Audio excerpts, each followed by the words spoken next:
I wanted to take a minute today at the beginning of the podcast and say thank you to our sponsor, Huber Engineered Woods. Huber has actually been a sponsor of the podcast since 2020 when we decided to start this little endeavor. Without our sponsors, this content is probably not something that happens. But I think the best part about having Huber as a partner on this is it's an incredibly authentic alignment. Peter, Steve, and I all use Huber Woods. I've been using Advantech Subfloor for coming on probably 21 years now. I've been using Zip System and Zip System with the insulation on the back, the Zip R, since 2013. It's a system that I believe in. That systems approach where things play well together. They have design parameters that allow you to use their system for what you're working on. It works. Their tech support's there. Their knowledge is there. I've never had an issue with their product, and it's a great thing that they've decided to sponsor the podcast. So thank you, Huber Engineered Woods. Today's Unbuild It podcast is sponsored by Champion Generators. Champion's 22 kilowatt whole house standby generator system is a solution for a lot of things. What comes to mind for me is both like hurricanes, but I live in tornado and ice and winter storms. But we also have an aging infrastructure. Like we have a system that is just getting older. You know, my market is bearing more and more power lines, but we still have plenty of stuff overhead that can get knocked out and fail. Champion is that peace of mind that when the power does go out, you have a system that's going to be automatic. It's going to kick on. It's going to keep things going like your refrigerator. It's going to keep food available. It's going to keep your medication that might need to be refrigerated available. It's going to keep things like your sump pump running, because what happens with a storm that knocks things out? Lots of times there's water, and you don't want things to be a problem with water. It's going to keep the home comfortable, because if it's an ice storm or it's really hot out, you might want your HVAC to keep going. Champion has what they call access technology. It reduces labor costs for the install. It lowers the amount of time that it takes to install the generator. They have a 10-year warranty. It is up to 20% more fuel efficient than the competitors. It gives you a longer running lifespan for the engine. And Champion gives you that peace of mind that when needed, their system will be there and it will come on its own. It will take care of itself. And you will be worry-free so that you don't have to be there to take care of your house even. Champion, thank you for today's sponsorship. Now, on with podcast. Welcome to the Unbuild It podcast. I'm Jake Bruton, and today I am joined by my usual co-host, Steve Basic. Yo. And Peter Yost. 10-4. Do you want to lecture him about how that's not how that works again? I'm wearing him down. Like Lexi says, you can't fix stupidity. Normally she says that about her brother, though. Should I be offended? I don't know. You'll forget. Are you smart? Forget in a couple of minutes anyway, so it doesn't really matter. This one's off to a great start.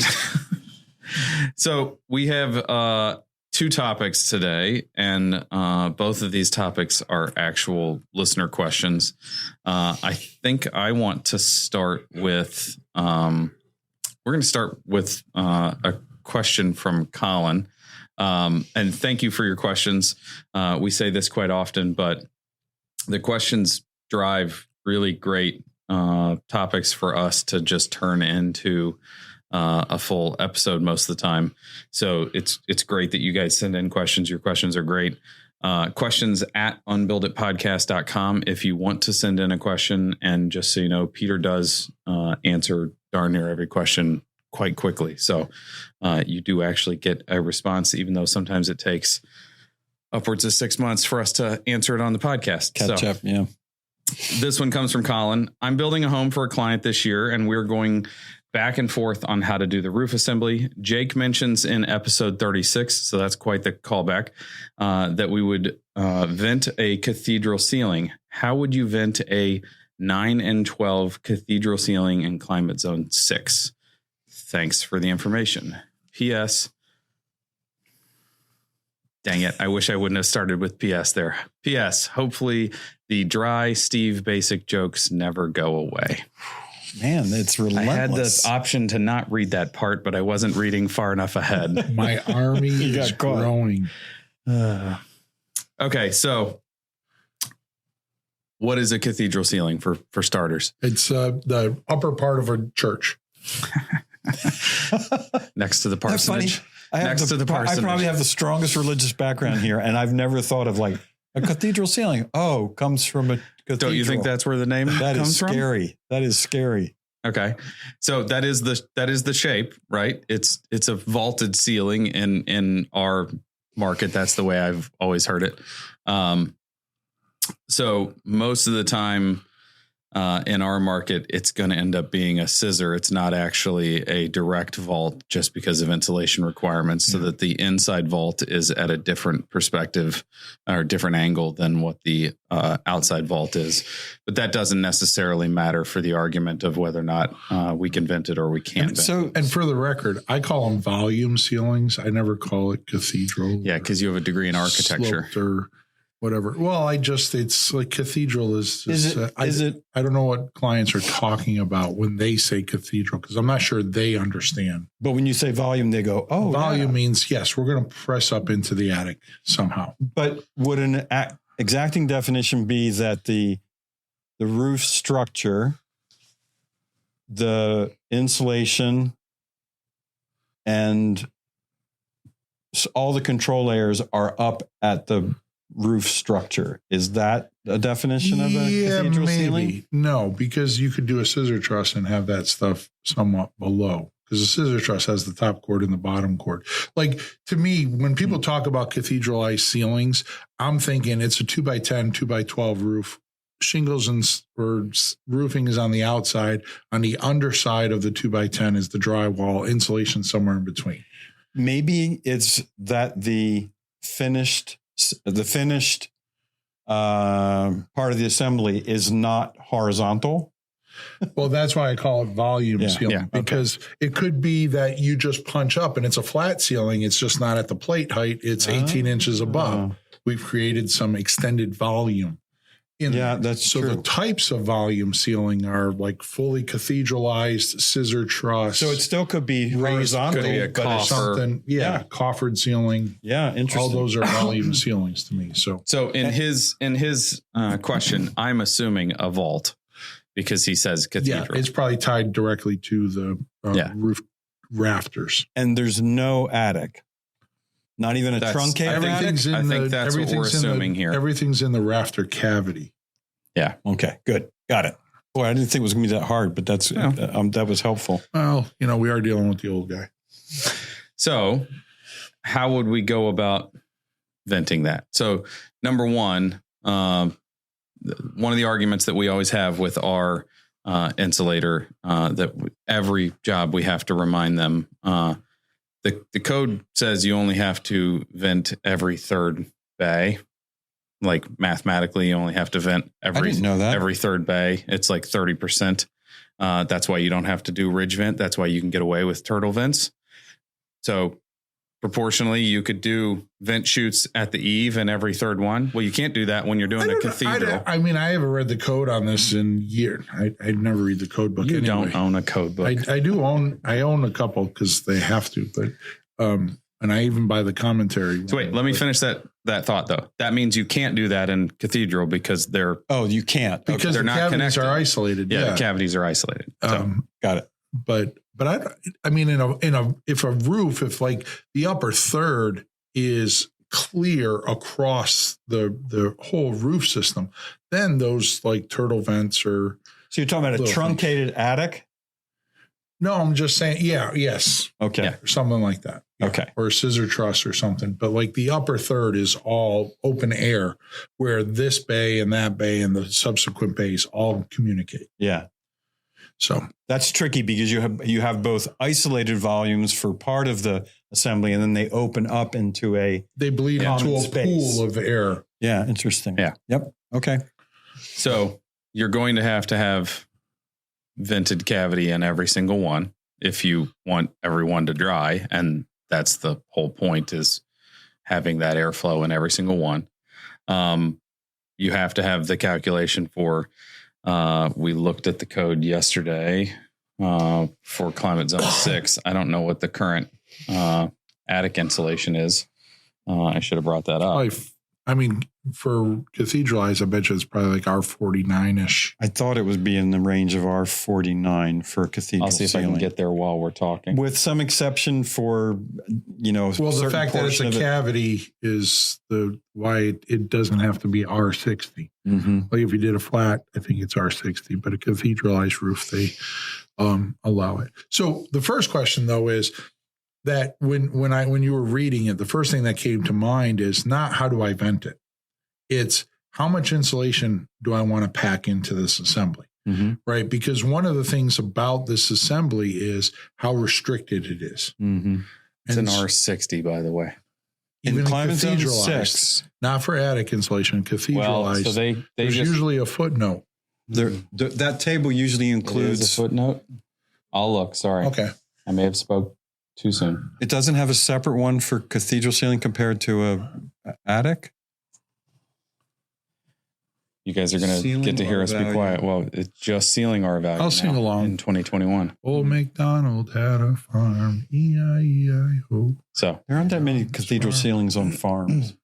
Well, I'm just doing a little sing along while you guys continue your thoughts. Sorry. Okay. So the first thing that I look at if somebody asks me that question is not how am I going to vent it? Because venting it is like it's a requirement that I can solve for, and I can solve for a number of ways. But the bigger hardship is how do I pack the amount of insulation I want in there? Mm-hmm. So if it's R60, I mean, if I'm not using closed cell, I can't, or even packing rigid insulation. If I did a 2-inch airspace in 11 1/4, that leaves 9 1/4 at 7. That gets me there at 63-ish, right? Packing polyiso in there, but it's not airtight. I would be scared. And the labor is crazy on that. So when I look at it, I say a couple things. One, do I want to pack the whole cavity and push the venting outside? So on top of the structural sheathing, or do I want to keep the venting below, and instead of doing 2x12s, I could frame it out of I-joists, I could frame it out of larger LVLs, or I could move to like a 16-inch parallel cord truss and put that in as the rafter system. So, or I could move to a scissor truss. I mean, most of the time I'm trying to talk the homeowners into a scissor truss because it just makes economical sense easier. And easier for everything. And you get the good building science venting out of it. But, and I personally, I don't like a 9 and 12. Like if the house is, or say the room is 20 feet wide, that means that that's a big volume. From the plate to the ridge, it's, 7.5 feet. Yeah, that's a lot of space. I don't know. It's ugly to me to have these steeper cathedral eyes. I love like a 3 or a 4 on the inside roof pitch. But so how much insulation do you want? And do I want to pack the 2x12 or do I want to move to something larger? If I move to, say, the parallel cord, the luxury I get there is I can keep the venting on the inside. I can just make the truss bigger at a slightly incremental cost, right? To go from 14 to 16 to 18 probably doesn't cost a whole lot more. If I want to stay at the 2x12, I can pack that with insulation. I can sheathe it, then go on the top, put furring strips, and put another layer of sheathing. If you were the architect for this project, would you try to convince them that 9 and 12 is? I would try and move to a scissor truss. That's always because it can. Most scissor trusses, from 6 down, the inside slope is about half of the outside slope. So 6 makes a 3, a 5 makes a 2.5, 4 makes a 2. When you get above a 6, you could sheet it a little bit more in your favor. So at a 9, it's not a 4.5. You could probably get a 5.5, maybe even a 6 out of it. So you can get some pretty decent volume. But design-wise too, like aesthetically, mounting anything to that ceiling woodwork-wise, if you have anything that's running horizontally across the ceiling, it looks funky. Yes. You can only do stuff that runs vertically up the ceiling, up the rake. Like, then you can't have anything that crosses. Trying to put a fan in there, you have to drop the fan down like 6 feet to get a space everything for the fan looks blades. Dumb mounted to that. And in my opinion, if you don't have a structural ridge, you're going to have to do collar ties of some sort, right? Yes. Yeah. Yeah. So like it A lot of just variables there. doesn't make much sense. Like you have to have such a large volume to have that steep of a situation. Like you have to have a resort to have a ceiling that's that. And I think high. If I chose to say vent on the inside, then the question would be what kind of vent, right? Because you can go to, the big box stores and buy those cheaper, like closed cell styrofoam, but Don't get me started. They don't work very well. Well, you want something that goes pretty much across the bay. I wanted to back up to, are we telling this person, yes, you should vent from soffit to ridge a cathedral ceiling? And my attitude is, Steve, I stole this from Steve, vent until you can. And so that's the first rule, because if you don't vent this, the forgiveness is significantly reduced. And then you've got to be sure that you get everything rather perfect, because there's no forgiveness in the system. And I know it's a lot more expensive to vent topside, because depending upon the cladding, you're going to have to, build a funky it is, but it furring isn't. system. I mean, so when I went up to Canada and went to Aaron's job, he had Aaron Jones. Yeah. He had parallel core trusses, and he said that his building inspector made him vent on the bottom side, which I argued. I'm like, what's the difference? He goes, there isn't none, but I didn't want to put up the battle, whatever. But the point was, I asked him, like, how hard was that? He said it probably would have been easier to do it on the top side. Well, because you put the roof down. I mean, how hard is it to nail some 1x furring strips and then just put another layer of 7/16 zip? Well, I get that's a lot of money to double sheets. It's money. I wouldn't say a lot. Listen, I've watched people put in TV. We've done houses with $60,000 worth of shade controls and another $60,000 of lighting controls. Yeah. So don't get me started on dumb money, or that cost a lot of money, right? This is something that's going to keep the house operating for a very, very long time in a position of success. So I want to go back to venting on the underside and using some of that depth of insulation to dedicate to venting. If you, and once you vent that roof assembly, you get to use air-permeable cavity insulation for the cathedral roof. The problem is that if your insulation is air-permeable and you use vents that are not airtight, because that outside air that's moving from the soffit to the ridge, it cannot mix with the air that's floating around in your air-permeable insulation. So these companies that say that the flimsy plastic vent chutes are airtight. Well, of course they're airtight until you frickin' lap them. Yeah. And then you have air that leaks through. And when those two mix, then you've got condensation coming out the wazoo. So my preferred method to create a airtight vent space is to put little furring strips alongside of the framing, kick down a piece of rigid insulation, and then air seal that rigid insulation. And you're telling me putting sheathing, a second layer of sheathing, costs a lot of money? I mean, think about what you're asking. Fair enough. Right? Yeah.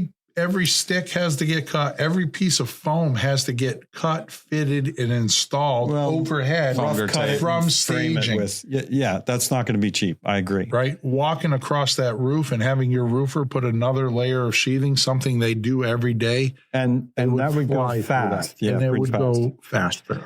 Yeah. And you can, if you're using zip sheathing on the roof, the first layer could be cheap OSB. The second layer could be. I think one of the biggest problems that the building industry has is we don't really do a good job in translating what it means to make a change, right? Mm-hmm. So like if I buy a car and I don't want the inline 6, I want the 8-cylinder or more power to haul a boat. It costs more money because I want better performance. If I'm a homeowner and I want to buy a cathedralized ceiling instead of a flat ceiling, it's not the same price. And as a builder, we need to stop trying to strive for making them the same price. It costs more money to do a cathedralized ceiling. That's why everybody doesn't have one, right? So do it right, charge them. And if the homeowner wants it, that's the price of a real good Cathedral eye ceiling and stop screwing around with them and trying to figure out, how do I put myself at the most risk and the house at the most risk in favor of giving the homeowner who has the big idea a cheaper price? This is climate zone 6. So once we decide that we're going to create the vent space, the code says that it has to be a minimum of 1 inch deep. Yes. But if we go topside, we have the option of putting down not a 1 by, because that'll be a 3/4 inch. You put a piece of 5/4 down. You could do 5/4, but I often recommend 1.5 inches because I think that's gets you even better venting. But as soon as we start to creep that up, now we've got a profile at the fascia. The that's whole a lot eave taller. changes, so we have to play around with that. But that's somewhat easily solved for because it's just geometry. Well, and if you do a flush box or a Monopoly house with that roof, then you can play with the details. Yeah, we've done that. I've done a dense pack cellulose cold roof in zone 6 that we vented topside. Yeah.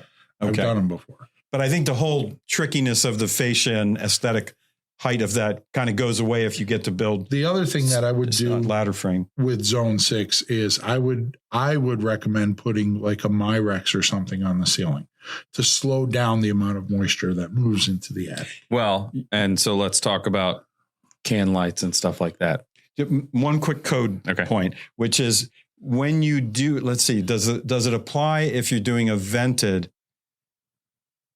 No, it doesn't. If you do unvented, then you can't use a class 1 or 2 ceiling vapor retarder. But if you vent it, you can use pretty much whatever you want for a vapor retarder. But I had an argument with a builder, and I actually hung up on him. I think it's the only builder I've ever hung up on. Wow. Because I don't know about that. We were in upstate. Were you guys venting your feelings or something? Well, I was venting. But it was upstate New York, climate zone 5. And he wanted to put poly on the ceiling. Ooh. And it's a vented roof. And I told him, the homeowner's like, you don't have this in the drawings. The builder wants to put poly. Is that okay? And I'm like, hell no. Yeah. And the builder's like, why don't you want to put poly? I was like, it's a vented roof. He's like, yeah, I know it's a vented roof. I've been building for 30 years. We always put poly. And I said, poly's a vapor barrier. Yeah, we're trying to stop vapor. Well, if you have a vented roof, then what the hell do you care? Yeah. And it's climate zone 5. And Joe actually wrote a paper on it that vapor control really isn't required till zone 6, right? So that you can just have drywall up there, let the vapor go free. But zone 6, you start thinking about, do we want to slow down the amount of moisture we put into the attic, even in a vented roof assembly? 6 mil poly dies hard.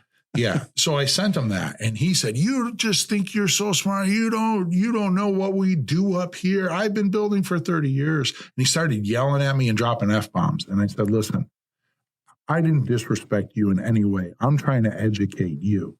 This is the last phone call we're going to have. And I hung up. And I told the homeowner, I don't ever want to talk. I have no need to talk to him again. Ooh. So that's tough. And he actually, they fired him, or there was something that went on, but the homeowner, we had issues with the homeowner too. But anyways, it's one of these things when you get a builder or get a homeowner that's looking for the cheapest price, but wants the most expensive house on Pinterest, right? And then they're finding a builder that, yeah, the guy's a cheap price because he does the same exact thing every time and isn't willing to have a conversation. The writing's on the wall there. The whole scheme is positioned for failure. And I was trying to have a very calm conversation, and this guy just starts yelling at me that I don't know what I'm doing, and I've been doing this for 30 years. And that he probably didn't like it when I said, have you ever thought maybe you've been doing it wrong for 30 years? That probably didn't go over very well. And when you say it quietly, like not very offensive, it becomes even more offensive. So okay, super quick aside. I had a phone call. I was telling you guys about this the other day. I had a phone call with an architect that we work with sometimes in the Kansas City market. And he said, hey, I gave your phone number to some clients. They built a house from my plans last year. They didn't retain me during the build. They hired, they bid the house through a very respected builder in the market. They chose to not go with him. They went with another guy. They're having issues already. The house is 8 months old. I told them to call you because you could help them figure it out. And I was like, I can tell them what's wrong, but I'm not participating. Like, I'm not getting involved if they already cheaped out on somebody else. And in talking with the clients, and they have some major issues, they said, well, he was $200,000 cheaper than the other builder that the architect recommended. And I was like, $200,000 on a like $1.2 million house means I don't know what I'm doing. Yeah. If you're $200,000 cheaper on a $1 million house, you're skipping stuff, or you don't know what things cost. Yeah. And you're just stupid, because if you sit there and say, why is this $200,000? I know we don't want to press too long, but I have a story. Like, this is probably the most rudest I've ever been to a client. We had a project. I had a builder, gave the client the builder's name. He priced out. It was like a whole house remodel. It was like $450,000 or something. It was a really good price at the time. This was probably like 10 years ago. Mm-hmm. And we're working through, the builder's working up the bid and finalizing everything. And then the homeowner calls me like Sunday night before we're literally weeks away from starting construction. And they're like, I think we're going to go with this other builder. And I was like, what do you mean other builder? Well, we sent the drawings to this other company. I'm like, why did you do that? Well, a friend down the street used them and it was a really good price and blah, blah, blah. So his number it was like $175,000 less. And I was like, are you asking why? And I asked them, I said, they're not getting the material cheaper. Yeah. Like, where are they shopping? He can't be that much more efficient. And he's not that much more efficient. So stealing all the materials. Well, we go through the project. We come out. I get a phone call later on. The homeowner, because they didn't really want me to come to the job site, and I didn't really want to go to the job site with this builder. I just remembered this story. And so the homeowner is like, can you come and meet our lawyer and walk through the house, because we're suing this builder? And like, the tile fell off the wall on the steam shower, like literally all kinds. The paint job was horrendous, but I'm walking through and she's crying. And I don't know if I was cranky that day. It was probably just another day, but I looked at her and I'm like, why are you crying? She's like, I can't believe that. I said, we sat there. Where do you think the $175,000 savings is? It's right here, because the guy had 2 kids come here after school to paint these rooms. That's why the paint job looks like crap. Yeah. Right. So don't cry. You got exactly what you asked for. Mm-hmm. Right. Go cry to your husband. So anyways, how'd that work out for you? It didn't, but that's all right. Real sympathy. I had already gotten paid by then. I gave the lawyer my opinions and I walked away, and that was it. So they figured out how to solve for it. The guy's still in business because I see his truck around. And I know where he lives because I drive by it if I'm going to certain places, and I always see his truck in the driveway. But anyways, things cost money. I always tell people, like, we just had one where the clients were like, we're going to go with somebody that fits our budget better. And I called the architect and said, I just want you to make sure that, like, I'm fine with us not doing the work, but our initial ballpark was 6 to 9, and the other builder's ballpark was 4 to 6. I'm telling you, I'm not sure I can do it for 6. And the other builder saying, we'll give you everything you've ever wanted for 6. You need to make sure that you're advocating to the clients. When you draw a Venn diagram of that, it's not. I was like, I need you to understand that you have to advocate to the clients. It's very unlikely that they're going to get everything they want for 6, and they're either being misled or the other builder's leaving stuff out. Yeah. And you need to advocate for that. I was like, I'm not saying go in there and say, Jake needs to do this job. I'm fine with us not getting the job. I'm perfectly fine with that. I don't want these clients to get screwed over. So, but back to venting roofs. Like, if you're going to do this, is it Colin? Yeah. Yeah. Colin, it costs more money to do. That's because it is more work, more building science to it. And the solutions are a little harder. That's why everybody doesn't have a cathedralized roof in their house, because of all of those reasons. So I would adhere to very strict building science principles. If you're going to vent underneath, you really have to ask the question of how much insulation do I need to have there, or how much do I want? The code, did we get anything different than 60? Yeah, if you want to try interpreting what the code says on that one, I'll let. All right. I'll just tell Colin he needs to read the code. Yeah, so, you can read in 1102.2.2 ceilings. So it has attics. Ceilings with attics, and then the following section is ceilings without attics. There's a square footage requirement. It's got to be a small square footage attic if you want. Yeah, but you can figure it out. Chances are, zone 6, you're going to want. I would say you want at least R60 anyway. Yeah. If anything, I'd be pressing for more like R80 in zone 6, but. Make those trusses or whatever the solution is there, get the insulation. And then if you're going to vent it, don't use the cheap vents, either go full width on the cavity or go topside. And the cost of venting is greater than the risk of doing unvented, in my opinion. Like you get increased durability, you lower your risk. That cost is, and not just your risk as the builder, the homeowner's risk as the long-term operation of the building. Yeah. We have the big project that we have going on now. We have a small little room in the back. It's only, I think it's 16 feet wide. It has a scissor truss. It has all the bells and whistles. It's the wife's away room. But there we're doing a hot roof in that section, just because even though we use scissor truss, it's like the top, we're at like 14 inches, and it's like, it's a hassle. It's like, we're going to have closed cell doing some of the band joists. It's like, let's just go up there. And it's only 14 foot long. So it's not 150 square feet of roof. But so you're going to do an unvented cathedral scissor with closed cell spray foam. Yeah. Okay. Got it. And we still leave the vents in the soffit. So outside it all looks, and it has a ridge vent. It just isn't working because it has to line up with everything else that's out there. We can bang this one out. Yeah. So we have a question about comment that was made in another podcast.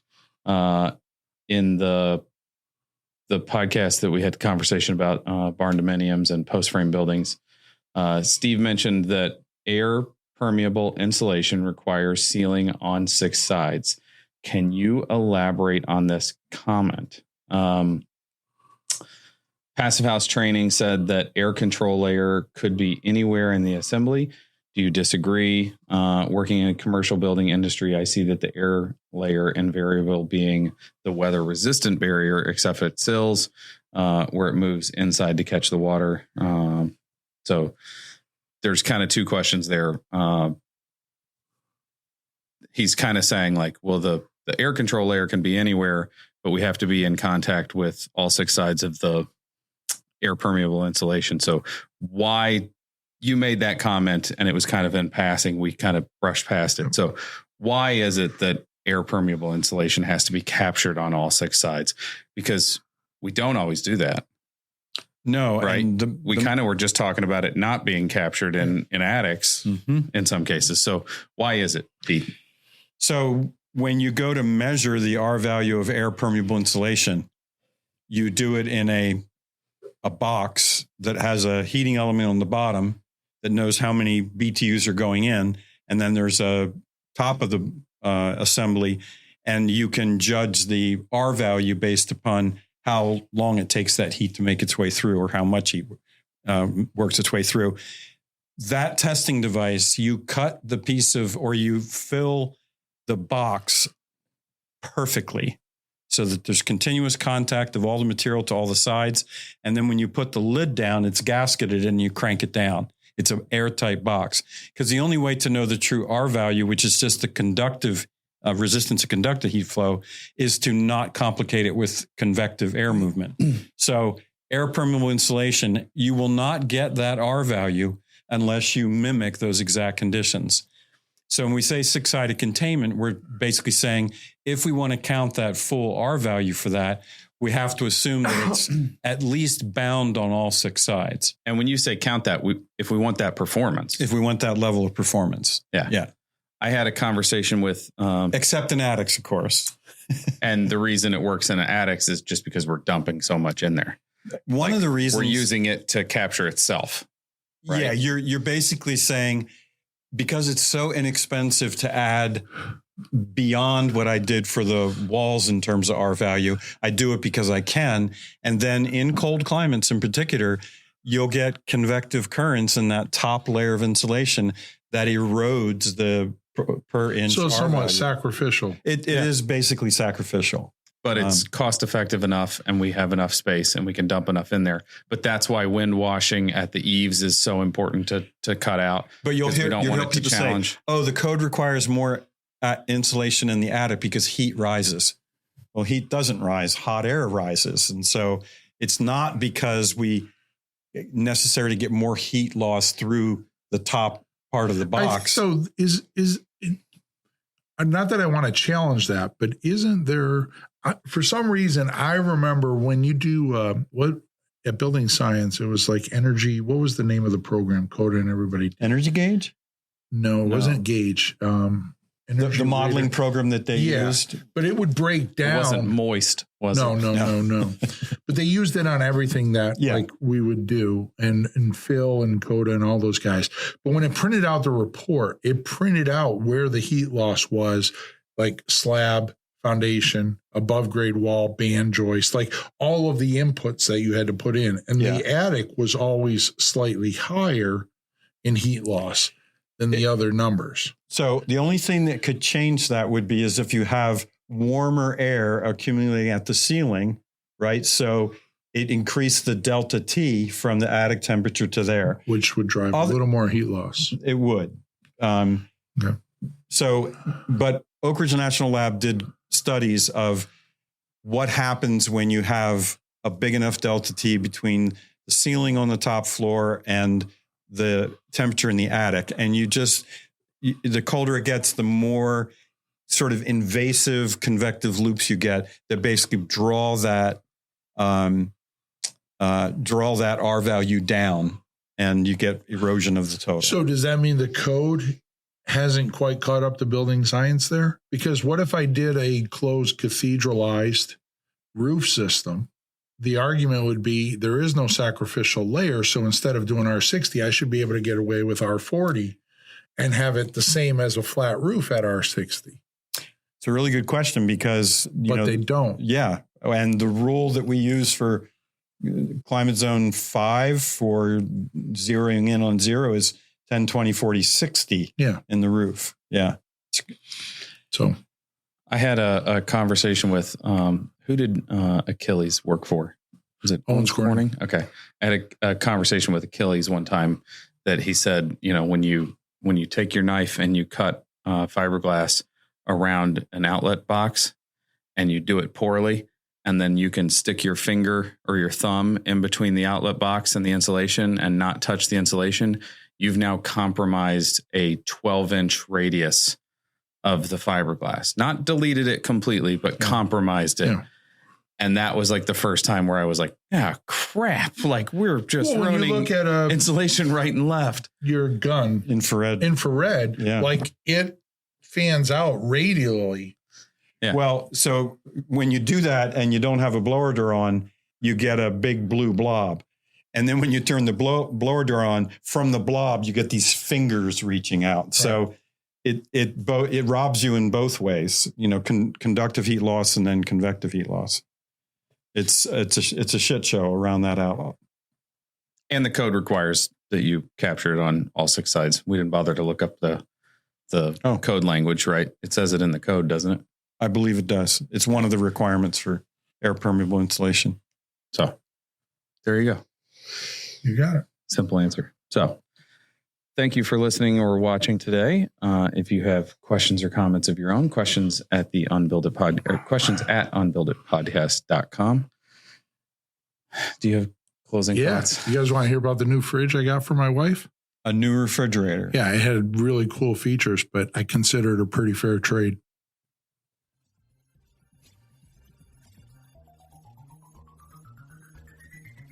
New refrigerator I got for my wife. It was a pretty fair trade. She's gone. It's bad that I got to explain the joke to you, Peter. I think they're funnier when you have to explain them. So on that note, have a good day. Bye-bye. Bye-bye.